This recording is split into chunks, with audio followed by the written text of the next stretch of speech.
नमस्कार, मी योगेश. सध्या आपण आहोत हातकणंगले तहसील कार्यालयाजवळ आणि आपल्यासोबत आहेत भातदोरे जिल्हा परिषद मतदारसंघातून फॉर्म भरलेले सौ सोनाली राहुल सावंत सर. जाणून घेऊया नेमकी तुमची काय भूमिका आहे. आज फॉर्म भरला आम्ही काँग्रेस पक्षातून.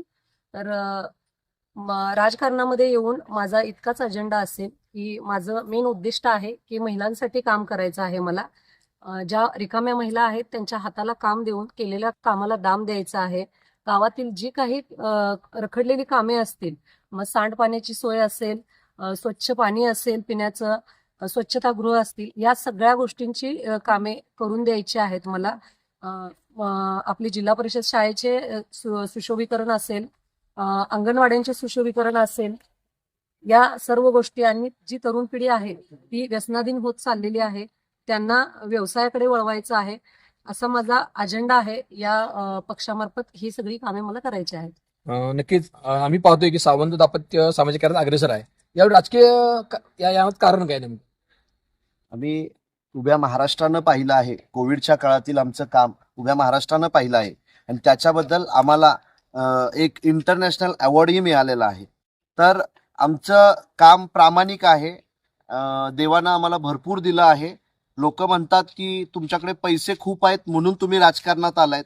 तर खरंच पैसे आहेत, पण ते कशासाठी आहेत तर दीनदुबळ्या, शोषित, वंचित, पीडित लोकांसाठी आम्हाला आमच्या पद्धतीनं काही काम करता येईल त्यासाठी आहेत. दुसरा मुद्दा हा आहे की आत्ताचा एक ट्रेंड आहे राजकारणात यायचं, कमिशन बेसवर कामं घ्यायची आणि आपलं घर भरायचं. तर भगवंतानं आम्हाला सदन केलेलं आहे, त्यामुळे कुठलंही 10% कमिशन घेऊन काम करणं आणि त्यातून आपला संसार चालवणं किंवा आपलं उदरनिर्वाह करणं किंवा आपलं स्वतःचं काही उपजीविका चालवणं हा अजिबात उद्देश नाहीये. आम्हाला ह्या भादोले जिल्हा परिषद मतदारसंघातील जे काही व्यसनाधीन होत चाललेले तरुण असतील त्यांच्यासाठी काम करायचं आहे. मॅडमचं अजेंडा आहे की महिलांसाठी त्यांना विशेष करून काम करायचं आहे. मगाशी सांगितलं तसं केलेल्या कामाला योग्य दाम मिळवून देणं आणि योग्य काम मिळवून देणं हा आमचा प्रामुख्यानं अजेंडा आहे. निवडणूक रिंगणात तुम्ही प्रथम उतरत आहात.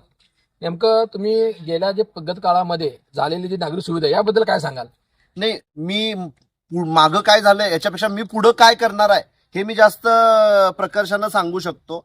जे काही कामं झाली आहेत ती नक्कीच चांगली झाली असतील, पण इथून पुढं त्याच्यापेक्षा चांगली कामं आम्हाला करायची आहेत, हा महत्वाचा आहे. धन्यवाद सर.